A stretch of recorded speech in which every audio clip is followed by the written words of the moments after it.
कि इसको बुझाना मुश्किल है। और हमारे सरकार बुझाएंगे तो आप ही, वोट तो आप हम लोग कैसे बुझाएंगे? हम लोग हमारे सब कुछ तो बेच दिया, सिर्फ अमीर हो रहा अडानी अंबानी। राहुल गांधी ने इसी लाल किले से एक बात कही थी। मैं राहुल गांधी की बात नहीं कर रहा, मैं ये बात कर रहा हूँ, मैं बैंक में लोन 10,000 रुपए का ले जाता हूँ, मेरी 20 इंक्वायरी होगी। ये अमीर घरानों के लोन कैसे माफ हो रहे हैं बताइए?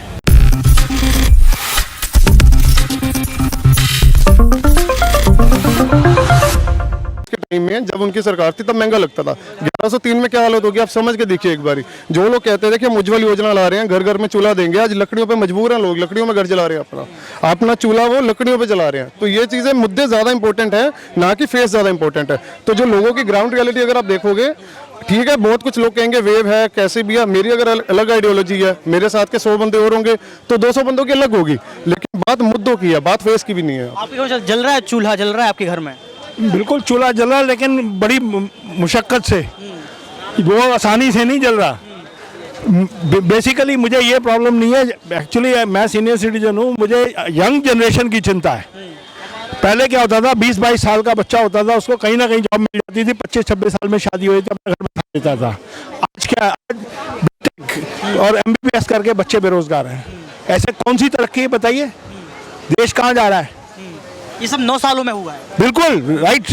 9 से पहले कुछ था, लेकिन 9 साल में ये जंगल की आग की तरह बढ़ गया। इतनी ज्यादा आग बढ़ गई है कि इसको बुझाना मुश्किल है। और हमारे सरकार बुझाएंगे तो आप ही, वोट तो आप हम लोग कैसे बुझाएंगे? हम लोग हमारे सब कुछ तो बेच दिया, सिर्फ अमीर हो रहा अडानी अंबानी। राहुल गांधी ने इसी लाल किले से एक बात कही थी। मैं राहुल गांधी की बात नहीं कर रहा, मैं ये बात कर रहा हूँ, मैं बैंक में लोन 10,000 रुपए का ले जाता हूँ, मेरी 20 इंक्वायरी होगी। ये अमीर घरानों के लोन कैसे माफ हो रहे हैं बताइए? उनको कैसे लोन मिल जाता है? ऑलरेडी एक पंगा पड़ा होता है, ऑलरेडी 3-3 हजार। सनी देओल का भी हो गया, सनी देओल का। मुझे फिल्म इंडस्ट्री वालों से कुछ मालूम नहीं, मतलब नहीं है मुझे, मतलब है एक आम पब्लिक से। आम पब्लिक को रोजी रोटी मिलनी चाहिए, सब कुछ मिलना चाहिए, देश ठीक ठाक होना चाहिए, करप्शन नहीं होनी चाहिए, हमें इससे मतलब है। आपका वोट किसको? मेरा वोट आम जो आदमी देश के लिए काम करेगा उसके लिए। अब तो गठबंधन हो गया है, गठबंधन वर्सेस गठबंधन से मतलब नहीं मुझे, जब टाइम आएगा, मुझे लगेगा कि हाँ ये लोग काम कर सकते हैं तो मैं उनको वोट दूंगा। और भी लोग हैं एनसीपी जाने। सर क्या नाम है आपका? मुकेश यादव। सर सही चल रही दुकान? सही चल रही है। आपको दिक्कत परेशानी लगता है कि मंदी तो नहीं है, बाजार में लोग आ रहे हैं कि नहीं आ रहे हैं? आ रहे हैं बाजार में लोग। आपका वोट किसको रहेगा 24 में? आप किसको वोट डालने वाले हैं? वो चीज़ कैसे देखा जाए तो बहुत सारे लोग नाराज नजर आ रहे हैं, काम नहीं हुए हैं। अभी कहा गया कि बेरोजगारी लगातार बढ़ रही है, जमीनी स्तर पर काम करना चाहिए सरकार को, लेकिन जमीन पर काम नहीं दिख रहा है। आपको लगता है? नहीं, देखिए हर किसी में कुछ ना कुछ कमी है, हर किसी में, लेकिन किसको नया किसको लाएं?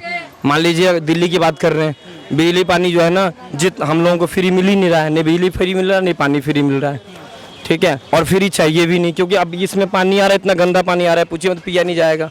जो मजदूर है सब अपना अपना मयूर जग लेके पीता है। तस्वीर भी आप देख सकते हैं पीछे, पानी का जो बताया गया है, वहाँ से लोग पानी ले भी रहे हैं, गंदा पानी आता है यहाँ पर। मयूर जग अपना लेते हैं 20 रुपए का, तो भरोसा किसी भी ऐसे कितने मयूर जग ले लेते हैं आप दिन भर में? हम तो एक लेते हैं, एक सारे दुकानदार लेते हैं। अच्छा, 20 रुपए का पड़ता है? हाँ, घर का बिजली बिल 1500 रुपये इस बार भी भरा हूँ।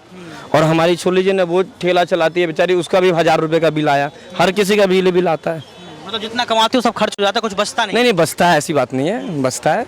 हम भाई अपने दम पे करते हैं, लेकिन ये कहेंगे सरकार की सरकार की से कोई सहयोग नहीं है, अपने दम पे करते हैं। सरकार से कोई सहयोग नहीं है। विकल्प और आपको क्या, आपने भी सुना है इनका यही कहना है कि जितना कमा रहा है वो ठीक है, चल जाता है, लेकिन एक जो खुशी होती है कि कुछ खुशियां हैं या फिर कुछ सपने होते हैं, वो लगातार समझ में नहीं आ रहा है। आपको लगता है कि विकल्प और क्या हो सकते हैं, कैसे इससे निजात पाया जा सकता है? सर सबसे पहले तो एम्प्लॉयमेंट, उसके बाद हमारा हेल्थ इश्यूज, और उसके बाद एजुकेशन जो मोस्ट इंपॉर्टेंट है।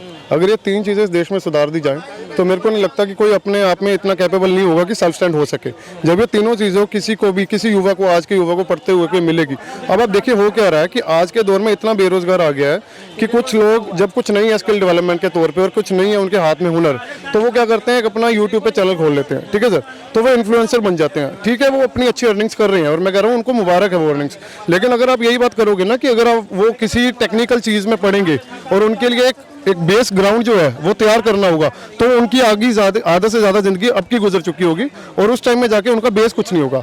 तो हमारे लिए एजुकेशन, हेल्थ केयर सेक्टर, ये दो बहुत इंपॉर्टेंट चीज़ें हैं। अगर इनका बेस रेडी हो जाता तो मेरे को लगता है अपने आप में युवा इतना कैपेबल हो जाएगा कि रोजगार के अपने अपने नए नए तरीके वो खोज सकेगा। ये युवा की बात है और ये समझदारी की बात है। ये ऐसी बात है कि ये पहुंचना चाहिए सरकार तक कि अगर आप इस तरीके के काम करेंगे तो आपको लोग चुनेंगे।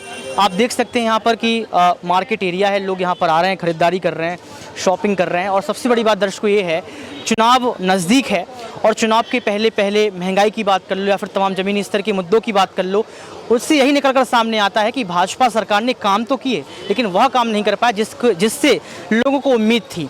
अब ये देखना पड़ेगा कि और क्या मुद्दे रहेंगे, जनता कैसे वोट करेगी, जनता किस तरीके से जो है अपना वोट डालेगी। लेकिन सबसे बड़ी समस्या जो मुझे अभी तक नज़र आई वो ये नज़र आई कि आखिर क्यों लोगों के पास वोटर कार्ड नहीं है, आखिर क्यों लोगों के पास जो है वोट डालने का अधिकार होते हुए वोट नहीं डाल पा रहे हैं। क्या सरकार के पास ये आंकड़ा है? क्या सरकार ये समझती है कि जिस राज्य में जब वोटिंग होती है या फिर लोकसभा चुनाव जब होते हैं तो कहते हैं कि भाई 73% वोटिंग हुई है, 60% वोटिंग हुई है, 30% लोग वोट क्यों नहीं डालते हैं? ये सबसे बड़ा सवाल है, क्योंकि सवाल इसलिए भी ज़रूरी है कि अगर वो 30% लोग वोट डालेंगे, अगर 99% वोटिंग होती है तो पता चल जाएगा, दूध का दूध पानी का पानी हो जाएगा। विकल्पों की उपलब्धता ही स्वतंत्रता है। और यहाँ पर हम लोगों से स्वतंत्र रूप से ज़मीनी स्तर पर जानने का प्रयास किया कि उनका रुख क्या है और आखिर वो किसको जिताएंगे। आज के इस खास रिपोर्ट में बस इतना ही। कैमरामैन सुमित के साथ ऋतिक सविता।